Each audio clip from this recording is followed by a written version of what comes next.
جانتے ہیں یہ وہ رب کی کتاب ہے جس کی حفاظت کی ذمہ داری رب نے اپنے ذمہ کرم میں لے رکھی ہے، اور یہ وہ کتاب ہے نا جس کی حفاظت کی ذمہ داری رب نے اپنے ذمہ کرم میں لے رکھی ہے۔ چلا تھا قرآن سے 26 آیات باہر نکالنے، آج وہ خود اپنی کمیونٹی سے باہر ہو گئے۔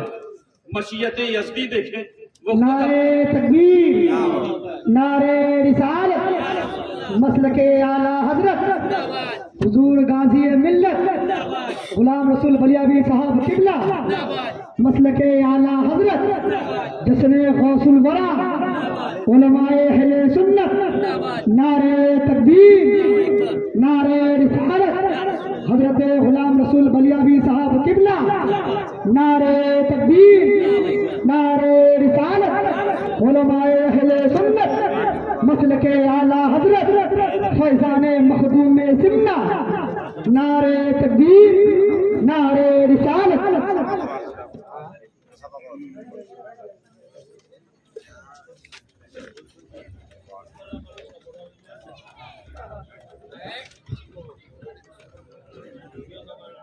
الحمدللہ آپ میرا سنیں گے؟ میں زبردستی نہیں، ہاں ہندوستان میں حکومتیں بھی آج کل زبردستی بنائی جا رہی ہیں، راتوں رات خرید و فروخت کا چرچا، ہاں زبردستی ہو رہا ہے سارا ہندوستان، اور الحمدللہ اسٹیج پر وہ لوگ موجود ہیں، وہ شخصیت موجود ہے جسے خوب سیاست بھی آتی ہے، ہاں الحمدللہ آج اس نے اپنی ایک پہچان بنا رکھی۔ اللہ رب العزت فیضان مخدومی ہم سب پر جاری اور ساری فرمائے، آمین۔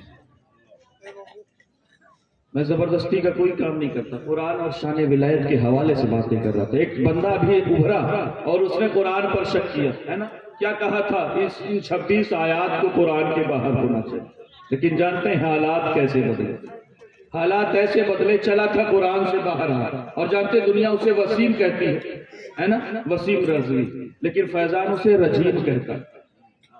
اور بتا دوں 26 آیات تو دور کی بات ہے، بلکہ اس کی حالت یہ ہو گئی کہ وہ اسے میں کتا نہیں کہتا، کیونکہ کتا بھی اپنے مالک کا وفادار ہو، اس کے اندر وفا نہیں پائی جاتی، اس کی کیفیت تو نہ گھر کی رہ گئی ہے نہ گھاٹ کی رہ گئی ہے۔ آج اس کی کمیونٹی اسے قبول کرنے کے لیے تیار نہیں۔ قرآن کی 26 آیات تو دور کی بات ہے، بلکہ قرآن کی ایک آیت، اور اس ایک آیت کا ایک لفظ، اور اس ایک لفظ کا ایک حرف، اور اس حرف کے نیچے لگنے والے نقطے کو آپ ختم نہیں کر سکتے ہیں، کیونکہ یہ وہ کتاب ہے جس کی حفاظت کی ذمہ داری رب نے اپنے ذمہ کرم میں لے رکھی ہے۔ اور اسی لیے میں ایک بات کہتا ہوں، ہے قول خدا، قول محمد، فرمان نہ بدلا جائے گا، ارے بدلے گا زمانہ لاکھ مگر قرآن نہ بدلا جائے۔ نعرہ تکبیر، نعرے رسالت، مسلک اعلیٰ حضرت، عظمت قرآن، نعرے تکبیر، نعرے رسالت۔ اور یہ وہ کتاب ہے جس کی حفاظت کی ذمہ داری رب نے اپنے ذمہ کرم میں لے رکھی ہے، اور یہ وہ کتاب ہے جس کا ساتھی رب نے اہل بیت مصطفیٰ کو بنا رکھا ہے۔ ارے سنو، صبح قیامت تک رسول کا خاندان رہے گا، اور صبح قیامت تک یہ قرآن زندہ باد، واہ زندہ باد۔ لاریب کتاب ہے، لاریب کتاب ہے، بے عیب کتاب ہے۔ یا اللہ رب العزت کب سے لاریب ہے، کب سے لاریب ہے؟ علماء موجود ہیں، ان سے پوچھیں، آپ کو بتائیں۔